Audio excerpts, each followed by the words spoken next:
Hola, ¿qué tal? Mi nombre es Adán Echeverría y quiero seguir compartiendo contigo algunas joyas literarias, algunos eh, fragmentos de la literatura. En esta ocasión vamos a remontarnos al siglo XVII para leer una de las cosas más bellas que se han escrito, llena de honestidad, que es lo que uno le pide a todos los escritores, de honestidad, conocimientos, respeto y sobre todo fuerza vital. Es decir, no uno tiene que gritar para hacerse escuchar, sino uno tiene que explicar las cosas como bien las siente y dejarlas muy claras en su pensamiento. Y esto es lo que eh, una mujer, una mujer, una joya de mujer, en el siglo XVII, 1600 y algo, en la Ciudad de México, eh, le contesta a, un, a una falsa monja, porque se sabe que era quien la había intentado regañar, era el obispo, creo que de Puebla.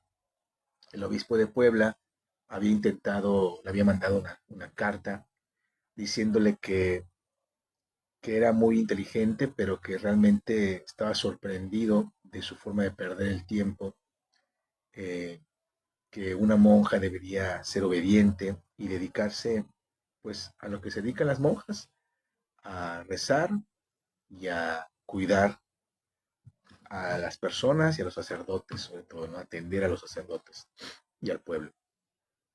Y bueno, y le dice que deje de estar perdiendo el tiempo con libros y perdiendo el tiempo, eh, pues, escribiendo y leyendo, que eso no es algo que una mujer y menos una monja debería de hacer. Y esta es la respuesta de Sor Juana a la muy ilustre Sor Filotea de la Cruz. Y quiero compartirla con ustedes porque me parece que es digna de su lectura.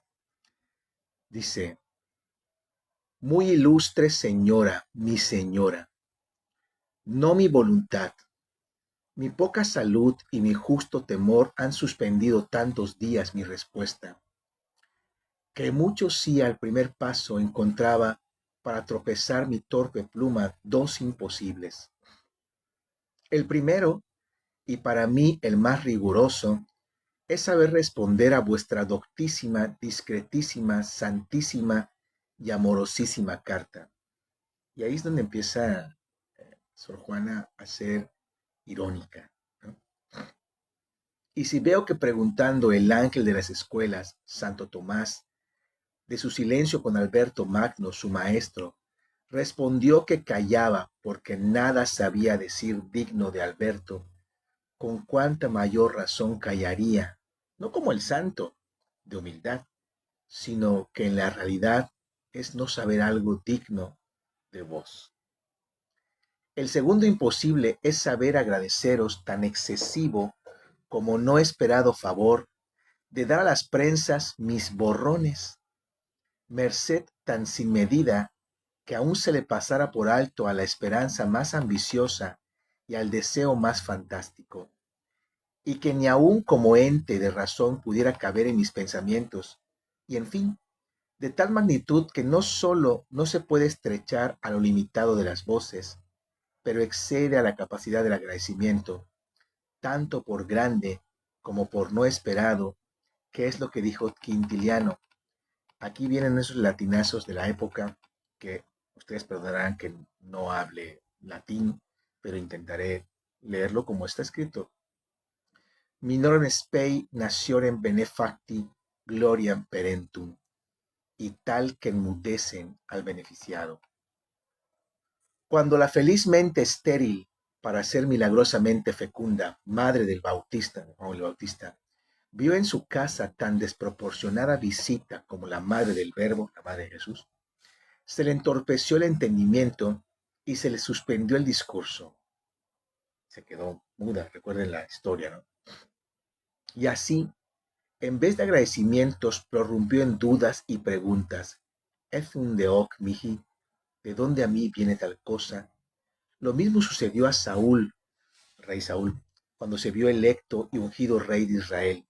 Nunc qui nod filus iemi ego, sum de mina tribu Israel, et cognatio mea novissima inter omnes del tribu Beniamín, quare ingitur locutus, es mihi sermonistus.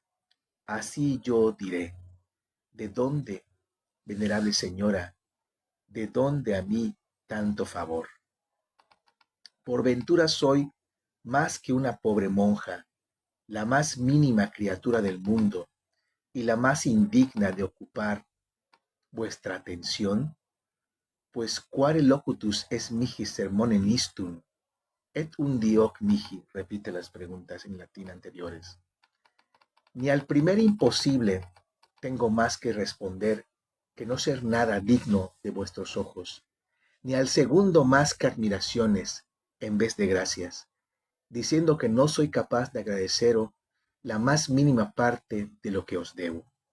No es afectada modestia, señora, sino ingenua verdad de toda mi alma, que al llegar a mis manos impresa la carta que vuestra propiedad llamó atenagórica, prorrumpí conocer esto en mí muy fácil, en lágrimas de confusión, porque me pareció que vuestro favor no era más que una reconvención que Dios hace a lo mal que le correspondo.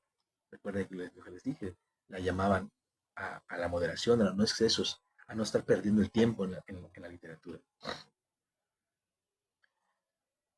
Y que como a otros corrige con castigos, a mí me quiere reducir a fuerza de beneficios. Especial favor de que conozco ser su deudora, como de otros infinitos de su inmensa bondad, habla de Dios, pero también especial modo de avergonzarme y confundirme. ¿Qué es más primoroso medio de castigar? Hacer que yo misma, con mi conocimiento, sea el juez que me sentencie y condene mi gratitud. Y así, cuando esto considero acá a mí solas, suelo decir, bendito seas vos, Señor, que no solo quisisteis en manos de otra criatura el juzgarme, y que ni aun en la mía lo pusisteis, sino que lo reservasteis a la vuestra, y me librasteis a mí de mí, y de la sentencia que yo misma me daría, que forzada de mi propio conocimiento, no pudiera ser menos que de condenación. Y vos la reservasteis a vuestra misericordia, porque me amáis más de lo que yo me puedo amar. Perdonad, señora mía, la digresión que me arrebató la fuerza de la verdad, y si la he de confesar toda, también es buscar refugios para huir la dificultad de responder, y casi me he determinado a dejarlo al silencio. Pero como el silencio, es cosa negativa, aunque explica mucho con el énfasis de no explicar, es necesario ponerle algún breve rótulo para que se entienda lo que se pretende que el silencio diga. Y si no, dirá nada el silencio, porque ese es su propio oficio, decir nada.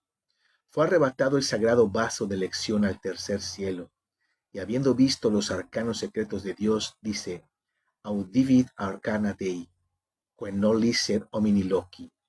No dice que lo vio, pero dice que no lo puede decir. De manera que aquellas cosas que no se pueden decir, es menester decir siquiera que no se pueden decir, para que se entienda que el callar no es no haber que decir, sino no caber en las voces lo mucho que hay que decir. Dice San Juan, que si hubiera de escribir todas las maravillas que obró nuestro Redentor Jesús, no cupieran en todo el mundo los libros. Y dice Vieira sobre este lugar, que en sola esta cláusula dijo más el evangelista que en todo cuanto escribió. Y sí lo creo. Y dice muy bien el Fénix Lusitano, pero cuando no dice bien, aun cuando no dice bien, cuando no dice bien, porque aquí dice San Juan todo lo que dejó de decir y expresó lo que dejó de expresar.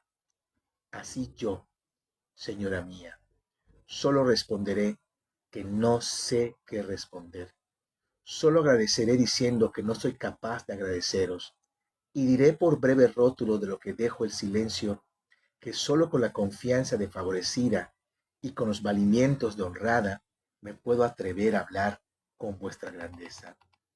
Si fuera necedad, perdonadla, pues es alhaja de la dicha, y en ella ministraré yo más materia a vuestra benignidad, y vos daréis mayor forma a mi reconocimiento.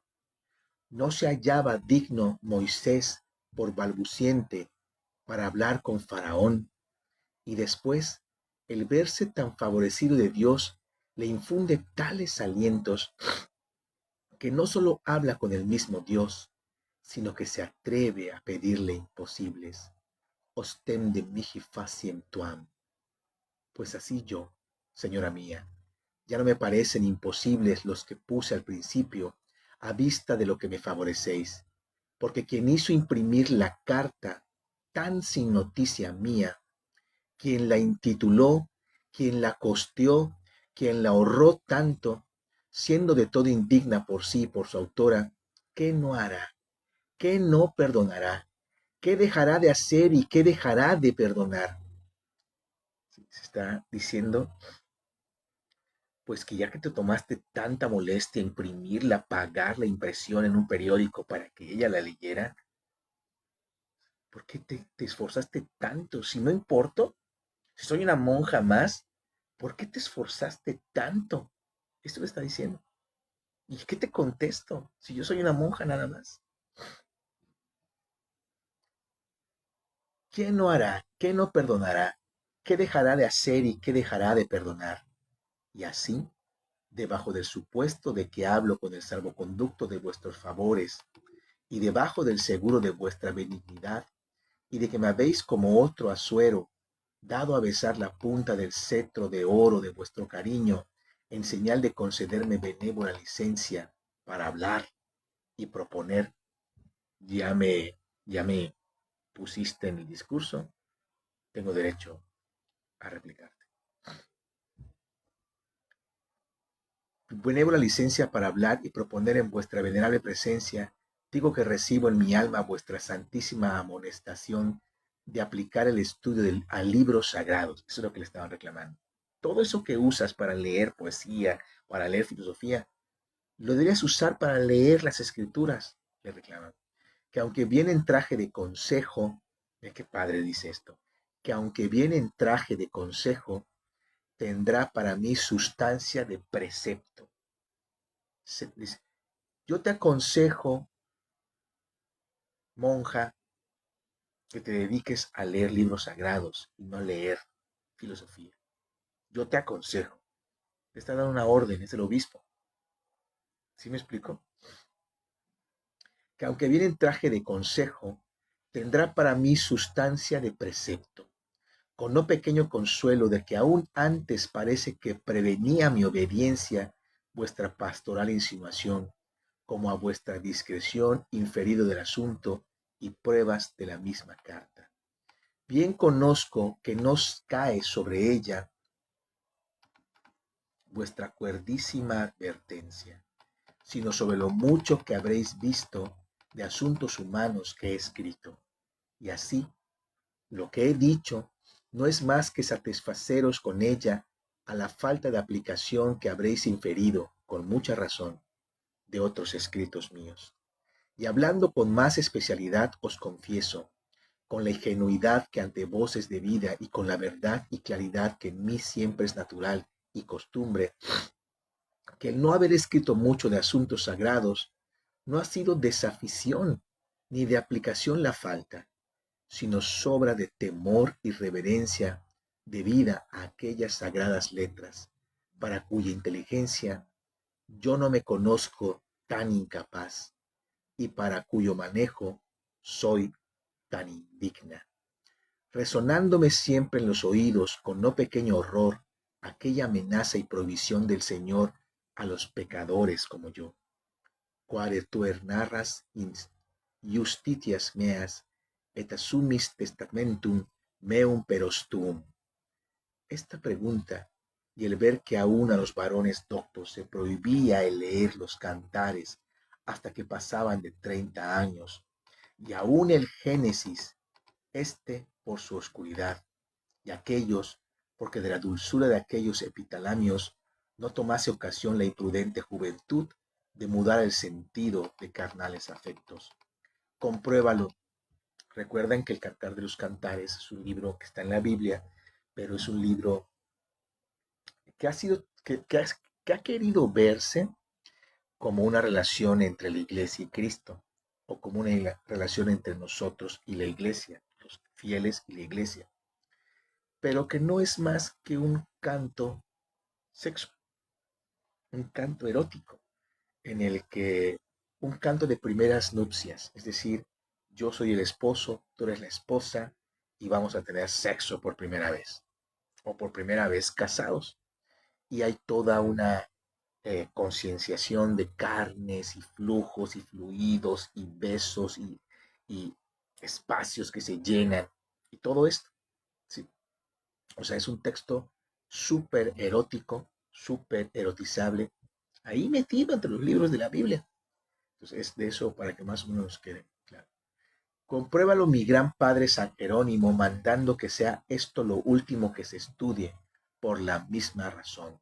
Ad ultimum sine periculo discat canticum canticorum, necies exordio legerit sub carnavalus verbis spiritualium neptuarium, epitalamium non intelligens vulnetur, y Seneca dice, teneris inanis aut clara fides, pues, ¿cómo me atrevería yo a tomarlo en mis indignas manos, repugnando lo exceso, la edad y sobre todo las costumbres? Y así confieso que muchas veces este temor me ha quitado la pluma de la mano y ha hecho retroceder los asuntos hacia el mismo entendimiento de quien quería brotar, el cual inconveniente no topaba en los asuntos profanos, pues una herejía contra el arte no la castiga el santo oficio. Recuerden en qué época escribe Sor Juana. Es el siglo XVII, 1600. ¿Eso qué significa? Recuerden que por ahí de 1400, antes del descubrimiento de América, se había logrado, ¿sí?, detener a la Inquisición en Europa. Y entonces el Vaticano, mediante el matrimonio entre la Casa de León y la Casa de Castilla, Fernando e Isabel, se llevaron con ellos a la Iglesia Católica. Por eso son los reyes católicos de España. Y estos reyes católicos son los que financian los viajes de Colón. Pues cuando se descubre América, cuando chocan con América, cuando invaden América y cuando quieren incluso esclavizar a las poblaciones, a los pueblos originarios de América, les trepan encima el Santo Oficio. Es decir, la Iglesia Católica, que estaba cayéndose a pedazos en Europa, el luteranismo y todo lo que surge, tiene el fanatismo religioso de la Edad Media, se viene a sentar con la Inquisición en México y en toda América. Y entonces los mismos tribunales que ya no son aceptados en Europa se asientan en América. Y no es hasta mucho, mucho después que se concluyó. Recuerden que a Miguel Hidalgo en 1810 lo excomulgaron, que a José María Morelos lo excomulgaron y le hicieron tribunales del Santo Oficio. O sea, todavía llegaba la colita hasta el siglo XIX del Santo Oficio, que es la Inquisición. Entonces, contra eso se enfrenta. O sea, desobedecer lo que me está diciendo el obispo disfrazado de monja es que pudieran haberla quemado viva, matado, lo que hubieran querido con ella. A nadie le importaba, ya nadie la protegía, era una monja, les pertenecía. Y eso es lo que es interesante, dice. Pues una herejía contra el arte no la castiga el Santo Oficio, sino los discretos con risa y los críticos con censura. Y esta, justa veli justa timenda non est, pues deja de comulgar y oír misa, por lo cual me da poco o ningún cuidado, porque según la misma decisión de los que lo calumnian, ni tengo obligación para saber, ni aptitud para acertar. Luego, si lo yerro, ni es culpa, ni descrédito. No es culpa porque no tengo obligación. No es descrédito, pues no tengo posibilidad de acertar. Y ad imposibilita nemo tenetur. Y a la verdad, yo nunca he escrito sino violentada y forzada, y solo por dar gusto a otros. No solo sin complacencia, sino con positiva repugnancia, porque nunca he juzgado de mí que tenga el caudal de letras e ingenio que pide la obligación de quien escribe. Y así es la ordinaria respuesta en los que me instan, y más si es asunto sagrado. ¿Qué entendimiento tengo yo? ¿Qué estudio? ¿Qué materiales ni qué noticias para eso? Sino, y aquí se sube al pedestal de quien ella es, sino 4 bachillerías superficiales. Hemos degradado el término bachiller, ¿eh? O sea, bachiller hoy es el que acaba la preparatoria, pero en aquella época el bachiller era alguien que muy docto, ¿sí? Y luego podías crecer más. Y ella dice, tengo 4 bachillerías superficiales. Casi como decir, hey, tengo 2 doctorados, ¿sí? Tengo 2 maestrías. Yo sí acabé la licenciatura. O sea, como yo no te estoy, yo no uso esto para charolear a nadie, pero tampoco te me quieras decir que soy un indocto, que soy un inculto, que no tengo conocimientos. Aquí está mi currículum. Tengo 2 doctorados. Y ella dice, tengo 4 bachillerías superficiales. Dejen eso para quien lo entienda, que yo no quiero ruido con el santo oficio. Fíjense, ¿ven el temor que la está incitando a escribir?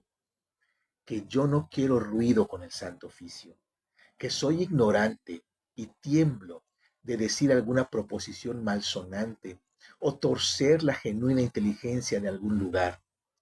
Yo no estudio para escribir, ni menos para enseñar, que fuera en mí desmedida soberbia, sino solo por ver si con estudiar ignoro menos.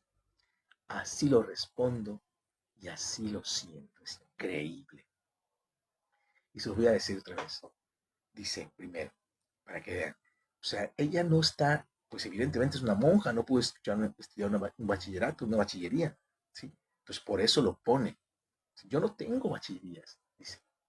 ¿Qué entendimiento tengo yo? ¿Qué estudio? ¿Qué materiales? Ni qué noticias para eso, sino 4 bachillerías superficiales.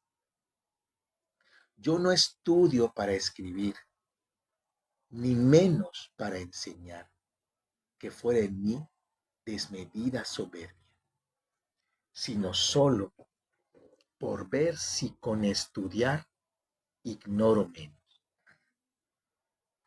Es increíble, es hermosísimo. Y deberíamos, yo me gustaría hacer esa propuesta, deberíamos tenerlos, esa frase, deberíamos decírsela a nuestros estudiantes, decírsela a nuestros amigos, tenerla siempre con nosotros, ¿sí? ¿Por qué estás estudiando? Para ignorar menos. No porque les pregunto a mis alumnos muchas veces cuando doy estos cursos introductorios para la Facultad de Medicina, les pregunto, ¿por qué quieren estudiar medicina? Y bueno, desde que me dicen, es que yo me gustaba ver la doctora Juguete, desde esas respuestas hasta respuestas como, es que soy fan de Grey's Anatomy, entonces hay toda la telenovela que se están imaginando para ser médicos. Y bueno, dices, bueno, está bien, algo les motivó para entrar a medicina. Pero la que más me cuesta a veces entender en el tema de vocaciones es aquellos que contestan, porque no me lo contestan directamente, sino les digo que escriban. Y algunos me contestan, ¿por qué quiero estudiar medicina? Porque quiero ganar mucho dinero. Tal cual. ¿Por qué quiero estudiar medicina? Porque quiero ganar mucho dinero. Y dices, claro que me lo contestan, es como que me acuchillan. mi corazón sangra, pero es un poco lo que hemos formado, ¿no? O sea, en qué momento estos niños se volvieron jovencitos de secundaria, adolescentes de secundaria, de prepa, y llegan a ser jovencitos que entran a la universidad para ganar dinero, exclusivamente para ganar dinero. Hemos hecho del dinero ese nuevo Dios, ¿no? Del consumismo, esa nueva religión, la religión del consumismo, ¿no? Y bueno, por ahí va el camino. Pero a mí me gustaría que reconocieran eso. Yo no estudio para escribir, ni menos para enseñar, sino solo por ver si con estudiar ignoro menos. El escribir nunca ha sido dictamen propio, sino fuerza ajena, que les pudiera decir con verdad, vos me jogistis. Lo que sí es verdad que no negaré, lo uno, porque es notorio a todos, y lo otro, porque aunque sea contra mí, me ha hecho Dios la merced de darme grandísimo amor a la verdad. Y aquí empieza esta parte. Todo este es el preámbulo de por qué esta carta. Espero que no les haya aburrido ya una lectura del siglo XVII de una mujer tan impactante como Sor Juana. Pero aquí fíjense, aquí empieza.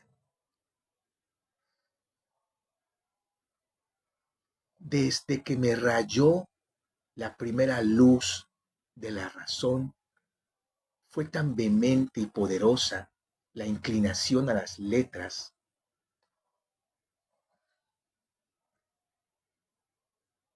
Me conmueve. Pero imagínatela. Es una mujer en un claustro, encerrada en un convento,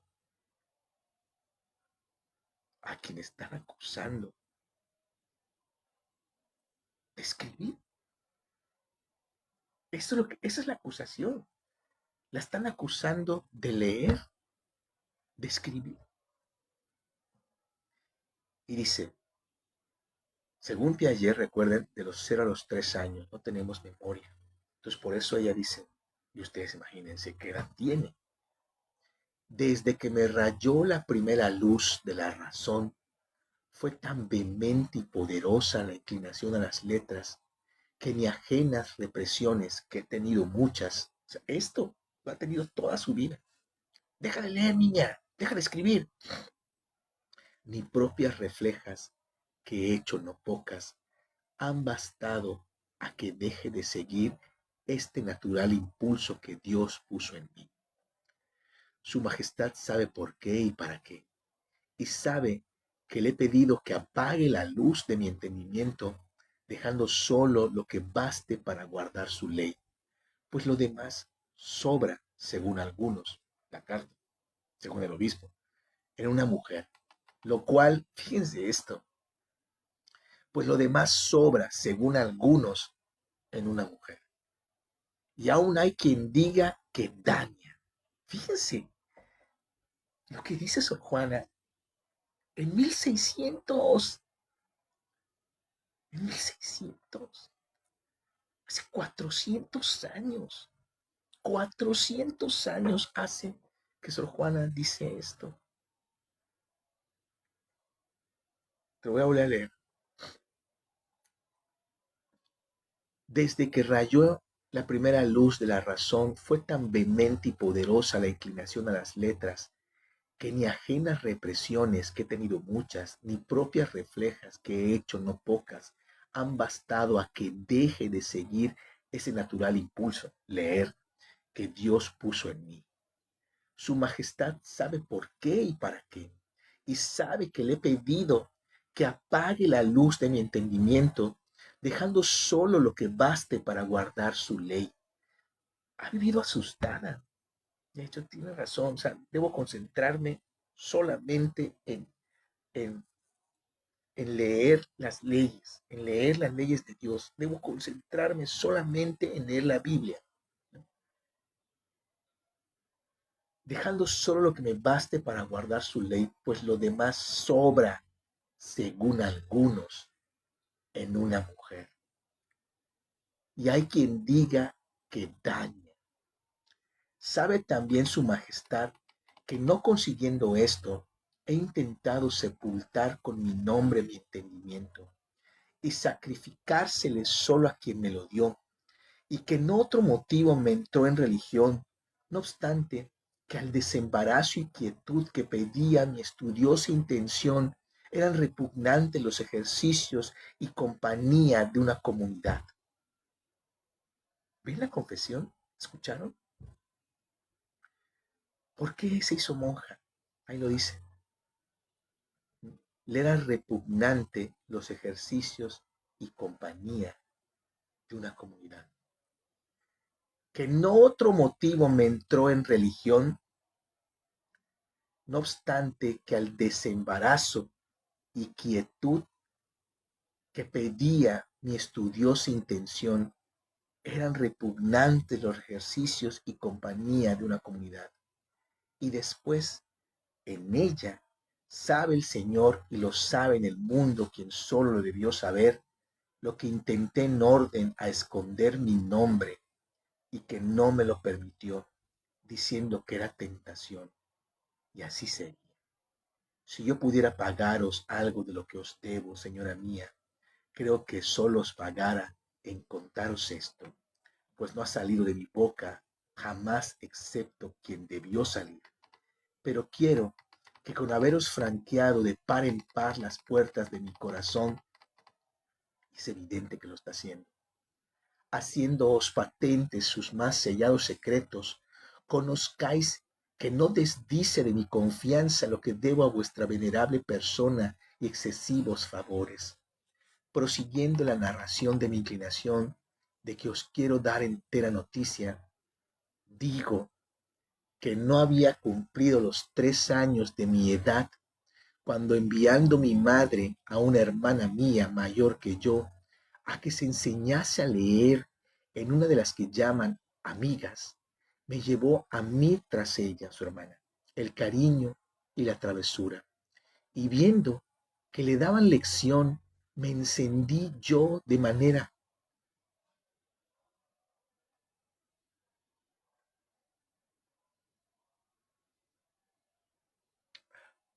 en el deseo de saber leer, que engañando a mi parecer a la maestra, le dije que mi madre ordenaba me diese también a mí la lección.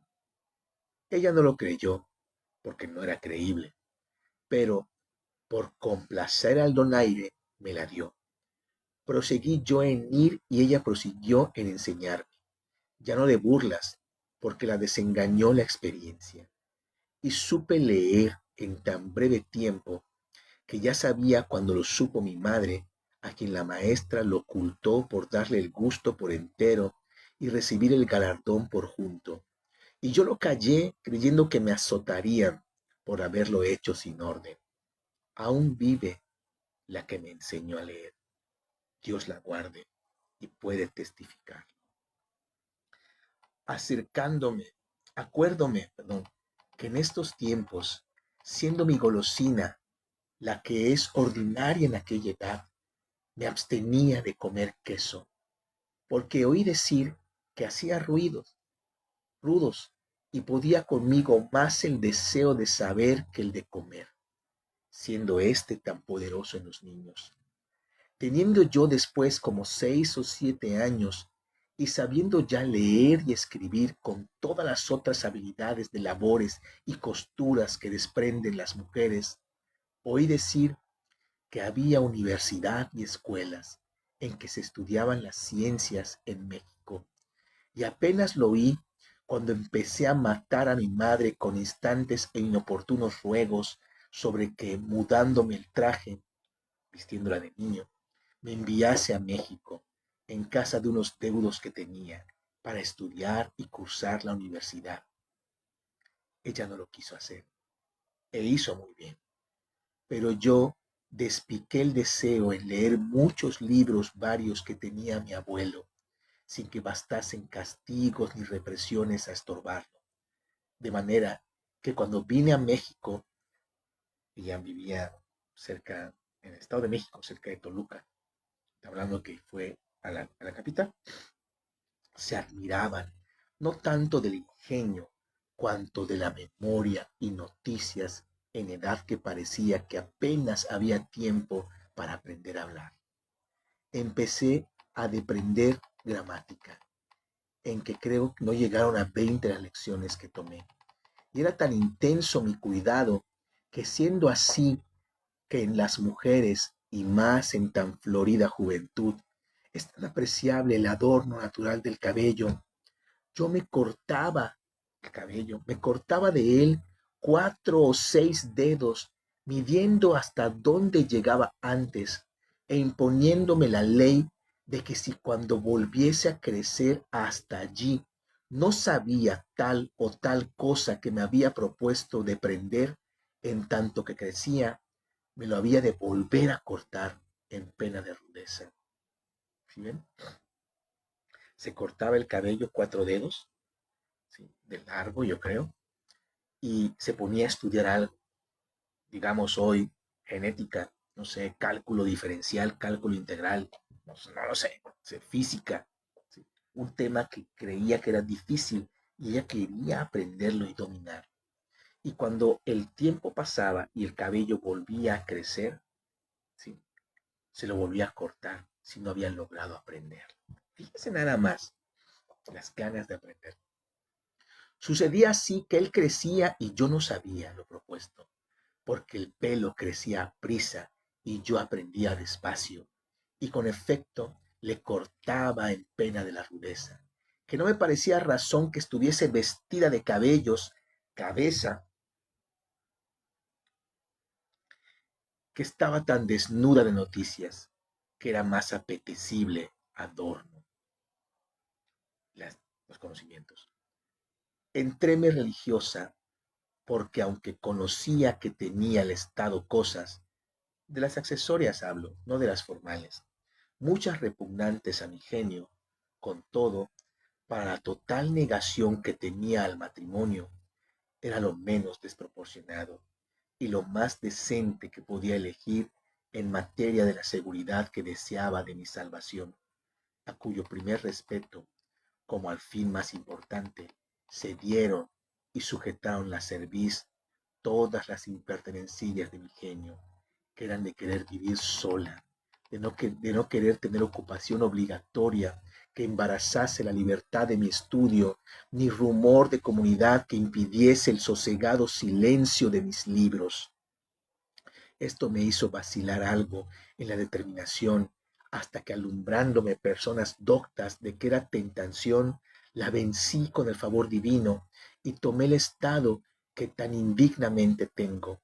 Pensé yo que huía de mí misma, pero miserable de mí, trájeme conmigo y traje mi mayor enemigo en esta inclinación que no sé determinar si por prenda o castigo me dio el cielo, pues de apagarse o embarazarse con tanto ejercicio de la religión tiene, reventaba como pólvora y se verificaba en mí el priviatio ex causa petitus. Volví, mal dije, pues nunca cesé. Proseguí, digo, a la estudiosa tarea, que para mí era descanso en todos los ratos que sobraban a mi obligación, de leer y más leer, de estudiar y más estudiar, sin más maestro que los mismos libros. Ya se ve cuán duro es estudiar en aquellos caracteres sin alma, careciendo de la voz viva y explicación del maestro, pues todo este trabajo sufría yo muy gustosa por amor de las letras. Oh, si hubiese sido por amor de Dios, que era lo acertado, cuánto hubiera merecido. Bien que yo procuraba elevarlo cuanto podía y dirigirlo a su servicio, porque el fin a que aspiraba era a estudiar teología, pareciéndome menguada inhabilidad, siendo católica, no saber todo lo que en esta vida se puede alcanzar por medios naturales de los divinos misterios, y que siendo monja y no seglar, debía por el estado eclesiástico profesar letras, y más siendo hija de San Jerónimo y de una Santa Paula, que era de generar a tan doctos padres ser idiota la hija. Esto me proponía yo de mí misma, y me parecía razón, si no es que era, y eso es lo más cierto, lisonjear y aplaudir a mi propia inclinación, proponiéndola como obligatorio su propio gusto. Con esto proseguí, dirigiendo siempre, como he dicho, los pasos de mi estudio a la cumbre de la sagrada teología, pareciéndome preciso para llegar a ella, subir por los escalones de las ciencias y artes humanas, porque ¿cómo entenderá el estilo de la reina de las ciencias, quien aún no sabe el de las ancilas? ¿Cómo sin lógica sabría yo los métodos generales y particulares con que está escrita la Sagrada Escritura? ¿Cómo sin retórica entendería sus figuras, tropos y locuciones? ¿Cómo sin física tantas cuestiones naturales de las naturalezas de los animales, de los sacrificios, donde se simbolizan tantas cosas ya declaradas y otras muchas que hay? ¿Cómo sin el sanar Saúl al sonido del arpa de David fue virtud y fuerza natural de la música o sobrenatural que Dios quiso poner en David? ¿Cómo sin aritmética se podrían entender tantos cómputos de años, de días, de meses, de horas, de tómadas tan misteriosas como las de Daniel y otras para cuya inteligencia es necesario saber las naturalezas, concordancias y propiedades de los números? ¿Cómo sin geometría se podrán medir el arca santa del testamento y la ciudad santa de Jerusalén, cuyas misteriosas mensuras hacen un cubo con todas sus dimensiones y aquel repartimiento proporcional de todas sus partes tan maravilloso? ¿Cómo sin arquitectura el gran templo de Salomón, donde fue el mismo Dios el artífice que dio la disposición y la traza, y el sabio rey solo fue sobrestante que la ejecutó? Donde no había basa sin misterio, columna sin símbolo, cornisa sin alusión, arquitrabe sin significado, y así de otras sus partes, sin que el más mínimo filete estuviese solo por el servicio y complemento del arte, sino simbolizando cosas mayores. Cómo, sin grande conocimiento de reglas y partes de que consta la historia, se entenderán los libros historiales, aquellas recapitulaciones en que muchas veces se propone en la narración lo que en el hecho sucedió primero. Cómo, sin grande noticia de ambos derechos, podrán entenderse los libros legales. Cómo, sin grande erudición, tantas cosas de historias profanas de que hace mención la Sagrada Escritura, tantas costumbres de gentiles, tantos ritos, tantas maneras de hablar, cómo sin muchas reglas y lección de santos padres se podrán entender la oscura locución de los profetas.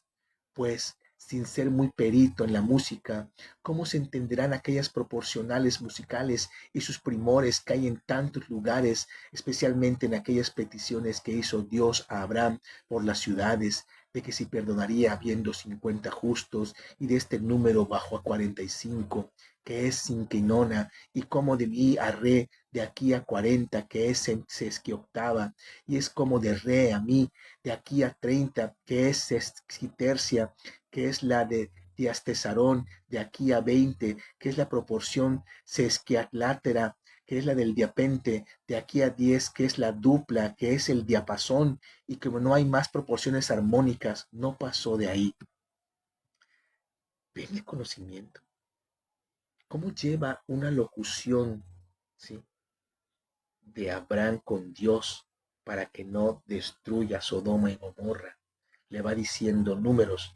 Y si hubiera 50 justos, y si hubiera 40, y Sor Juana nos muestra que tiene que ver con el sonido, con las armónicas, y las van nombrando, ¿no? Dice, bajó de 50 a 45, que es sesquinona, y es como de mi a re, do, re, mi, de mi a re, ¿sí?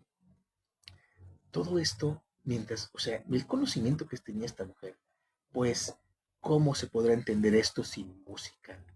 Allá, en el libro de Job, le dice Dios, Nunquam conjunere valevis micantes stellas pleidas, et girium arcutri poteris dispare, nunquam producis Luciferum in tempore suo, et vesperum super filios terre conjunere facis, cuyos términos sin noticia de astrología sería imposible entender. Vesper, ¿no? Es Venus, la estrella que sale. Si las Pléyades también son las estrellas, cuyos términos y noticia de astrología sería imposible entender. Y no solo estas nobles ciencias, pero no hay arte mecánica que no se mencione. Y en fin, está dando una cachetiza al que le dijo, deberías dedicarte a las Santas Escrituras. Le está diciendo, las conozco de pe a pa, papito, me las conozco así.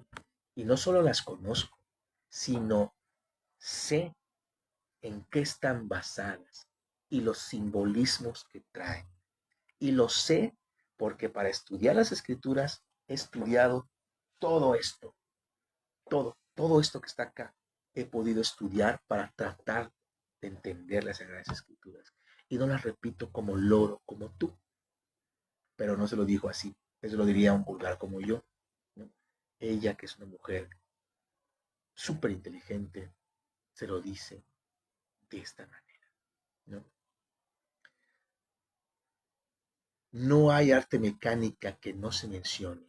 Y en fin, como el libro que comprende todos los libros y la ciencia en que se incluyen todas las ciencias, para cuya inteligencia todas sirven, y después de saberlas todas, que ya se ve que no es fácil ni aún posible, pide otra circunstancia más que todo lo dicho, que es una continua oración y pureza de vida, para impetrar de Dios aquella purgación de ánimo e iluminación de mente que es menester para la inteligencia de cosas tan altas. Y si esto falta, nada sirve de lo demás. Del angélico doctor Santo Tomás dice la Iglesia estas palabras: In difficultatibus locurem sacre scripture adorationem ienum adibeva. Qui etiam sonali suo fiacri Reginaldo dicere solevat, quidis cicere non tan studio aunt labore suo perperice, quam divinitus traditum accepice. Pues yo, tan distante de la virtud y las letras, ¿cómo había de tener ánimo para escribir? Y así, por tener algunos principios granjeados, estudiaba continuamente diversas cosas, sin tener para alguna particular inclinación, sino para todas en general, por lo cual el haber estudiado en unas más que en otras no ha sido en mi elección, sino que el acaso de haber topado más a mano libros de aquellas facultades les ha dado, sin arbitrio mío, la preferencia. Y como no tenía interés que me moviese, ni límite de tiempo que me estrechase el continuado estudio de una cosa por la necesidad de los grados, casi a un tiempo estudiaba diversas cosas o dejaba unas por otras, bien que en eso observaba orden, porque a unas llamaba estudio y a otras diversión, y en estas descansaba de las otras, de donde se sigue que he estudiado muchas cosas y nada sé, porque las unas han embarazado a las otras.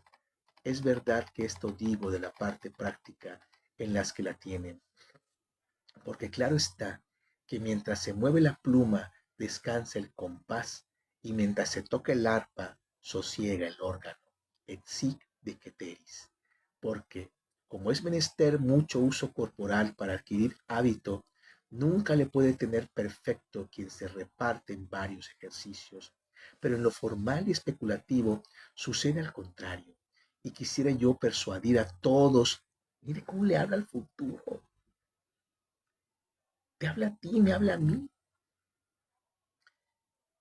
Y quisiera yo persuadir a todos con mi experiencia a que no solo no estorban, pero se ayudan dando luz y abriendo camino las unas para las otras por variaciones y ocultos engarces que para esta cadena universal les puso la sabiduría de su autor. De manera que parece se corresponden y están unidas con admirable trabazón y concierto. Es la cadena que fingieron los antiguos, que salía a la boca de Júpiter, de donde pendían todas las cosas eslabonadas unas con otras. Así lo demuestra R. P. Atanasio Quirqueiro en su curioso libro de Magnet, el magneto. Todas las cosas salen de Dios, que es el centro a un tiempo y la circunferencia de donde salen y donde paran todas las cosas criadas. Yo de mí puedo asegurar que lo que no entiendo es un autor de una facultad, lo suelo entender en otro de otra que parece muy distante, y esos propios, al explicarse, abren ejemplos metafóricos de otras artes, como cuando dicen los lógicos que el medio se ha con los términos, como sea una medida con dos cuerpos distantes, para conferir si son iguales o no, y que la oración del lógico anda como la línea recta por el camino más breve, y la del retórico se mueve como la corva por el más largo, pero van a un mismo punto los dos.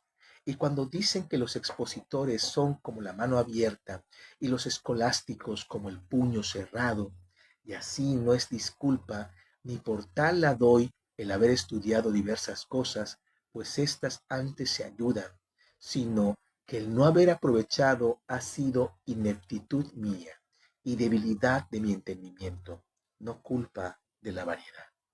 Lo que sí pudiera ser descargo mío es el sumo trabajo, no solo encarecer de maestro, sino de condiscípulos con quienes conferir y ejercitar lo estudiado, teniendo solo por maestro un libro mudo, por condiscípulo un tintero insensible, y en vez de explicación y ejercicio, muchos estorbos, no solo los de mis religiosas obligaciones, que ésta ya se sabe cuán útil y provechosamente gastan el tiempo, sino de aquellas cosas accesorias de una comunidad, como estar yo leyendo y antojárseles en la celda vecina tocar y cantar, estar yo estudiando y pelear dos criadas y venirme a constituir juez de su pendencia, estar yo escribiendo y venir una amiga a visitarme haciéndome muy mala obra, con muy buena voluntad, donde es preciso no solo admitir el embarazo,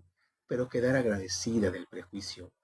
Y esto es continuamente, porque como los ratos que destino a mi estudio son los que sobran de lo regular de la comunidad, esos mismos les sobran a las otras para venirme a estorbar. Y solo saben cuánta verdad es esta los que tienen experiencia de vida común, donde solo la fuerza de la vocación puede hacer que mi natural esté gustoso, y el mucho amor que hay entre mí y mis amadas hermanas, que como el amor es unión, no hay para él extremos distantes. Es verdad, cuántas distracciones tenemos, incluso la compañía. Yo lo he dicho a mis alumnos muchas veces, mis alumnos de literatura. Leer es un acto egoísta. Escribir es un acto egoísta. Tienes que escribir a solas. Tienes que escribir lejos de los otros. Y sabes que te estorba. Y cuando estás escribiendo o estás leyendo, en verdad no quieres que te molesten. Quieres que te dejen en paz. La tragedia estriba en que cuando tú cierras el libro y te quedas con la sensación, wow, qué padre estuvo lo que leí, y te volteas, quieres que haya ahí alguien para que se lo cuentes. Y es una tragedia, porque eres tan huraño que nadie quiere estar ahí cuando tú voltees. ¿Sí? Te aparta de las fiestas, decía Bartolomé. Las fiestas no se hicieron para mí. Y es verdad, ¿sí? Echen de aquí al poeta al aguafiestas, dice el poeta cubano. ¿Por qué? Porque llegas a una fiesta y todos están hablando de lo que sea y tú solo quieres hablar de literatura. Y por eso acaban diciéndote, tú todo lo llevas a los libros, todo lo llevas a una cita literaria, acusándote de esa manera. Somos aburridos, nos volvemos aburridos, nos volvemos solitarios, huraños. Pero aún así, como dice, acabas queriendo esa compañía, sabiendo que es un problema tuyo, no de los demás. Es un deseo tuyo. ¿Sí? En esto sí confieso que ha sido inexplicable mi trabajo, y así no puedo decir lo que con envidia oigo a otros, que no les ha costado afán el saber. Dichosos ellos. A mí, no el saber, que aún no sé, solo el desear saber me le ha costado tan grande que pudiera decir con mi padre San Jerónimo, aunque no con su aprovechamiento, quid ibi laboris in subsem, quid susterim difficultatis, quotis desparavenerin, questio que cesaverin et contentione dicendi rurruri seperin, testis es conscientia, tam mea, qui passus sum quam eurum, qui mecum dicedran mitem. Menos los compañeros y testigos, que aún de ese alivio he carecido. Lo demás bien puedo asegurar con verdad, y que haya sido tal esta mi negra inclinación, que todo lo haya vencido. Solía sucederme que, como entre otros beneficios debo a Dios un natural tan blando y tan afable, y las religiosas me aman mucho por él, sin reparar como buenas en mis faltas, y con esto gustan mucho de mi compañía, conociendo esto, y movida del grande amor que les tengo, con mayor motivo que ellas a mí, gusto más de la suya. Así me solía ir los ratos que a unas y a otras no sobraban, a consolarlas y recrearme con su conversación. Reparé que en este tiempo hacía falta mi estudio, y hacía voto de no entrar en celda alguna si no me obligase a ello la obediencia o la caridad, porque sin este freno tan duro al de solo propósito le rompería el amor. Y este voto, conociendo mi fragilidad, le hacía por un mes o por 15 días, y dando cuando se cumplía un día o dos treguas, lo volvía a renovar, sirviendo este día no tanto a mi descanso, pues nunca lo ha sido para mí el no estudiar, cuanto a que no me tuvieran por áspera, retirada e ingrata al no merecido cariño de mis castísimas hermanas. Muy bien, el texto sigue, se alarga muchas páginas más. Es una carta extensa. ¿Sí? ¿Qué es interesante de esta carta? Que esta carta acaba siendo casi un testamento de despedida. Entrega esta carta y le quitan todas sus cosas, le dejan vacía la celda, están todos sus libros, todas sus cosas. O sea, es una renunciación esta carta. Sabe que al haberse publicado la carta donde la acusan de no dedicarse a ser una monja normal, sabe que no, que va a haber mayores reprimendas. Y entonces envía esta carta y decide soltarlo todo. ¿Sí? Y se dedica al servicio, eh, como, como las demás monjas, y acaba muriendo. Se infecta, trabaja da un servicio como monja para atender sobre una epidemia y acaba infectada en esa epidemia y muere. Pero es muy increíble porque, insisto, ¿no? Es una carta despedida, ¿sí? Y eso pues es una tragedia, ¿no? O sea, lo que nos lee, lo que nos escribe, lo que estamos leyéndoles, pues es una forma tan increíble de decir, esto soy, esto he sido toda mi vida y me lo estás arrebatando pidiéndome que no lo sea y que no sea lo que soy. Es eso lo increíble, ¿me explico? Es eso, ¿no? O sea,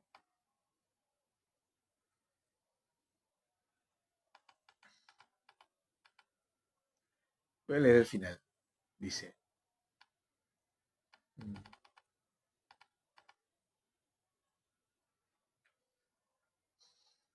mm, si algunas otras cosillas escribiere, siempre irán a buscar el sagrado de vuestras plantas y el seguro de vuestra corrección, pues no tengo otra alhaja con que pagaros. Y en sentir de Séneca, el que empezó a hacer beneficios se obligó a continuarlos.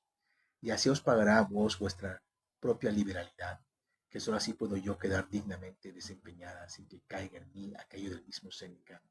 Turpe es beneficium vinci, que es bizarría de acreedor generoso dar al deudor pobre, con que pueda satisfacer la deuda. Así lo hizo Dios con el mundo imposibilitado de pagar, diole a su Hijo propio para que se le ofreciese por digna satisfacción. Si el estilo Venerable señora mía, de esta carta, no hubiera sido como a vos es debido, os pido perdón de la casera familiaridad o menos autoridad, de que tratándoos como una religiosa de velo, hermana mía, se me ha olvidado la distancia de vuestra ilustrísima persona, que a veros yo sin velo no sucediera así, pero vos, con vuestra cordura y benignidad, supliréis o enmendaréis los términos. Y si os pareciese incongruo el vos de que yo he usado, incongruente, el vos de que yo he usado por parecerme que para la reverencia que os debo es muy poca reverencia la reverencia, mudadlo en el que os pareciere decente, a lo que vos merecéis, que yo no me he atrevido a exceder de los límites de vuestro estilo, ni a romper el margen de vuestra modestia, y mantenedme en vuestra gracia, para impetrarme la divina de que os conceda el Señor muchos aumentos y os guarde como el suplicio y el menester. Entonces, eso es lo más importante, ¿no? De que les he compartido. Eh, Evidentemente, yo espero que ustedes...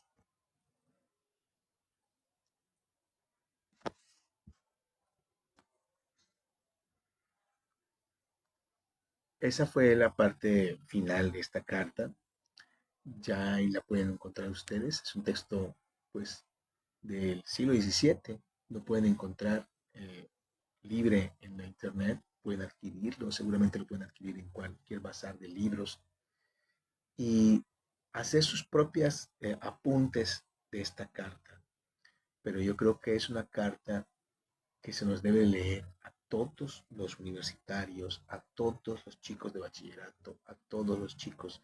Es un legado de esta mujer para México, para el México tan necesitado de jóvenes estudiosos, tan, tan necesitado de la creatividad, de la juventud y del impulso de los jóvenes. Esta carta que habla sobre la búsqueda del conocimiento debería estar siempre en todas las casas de las familias mexicanas.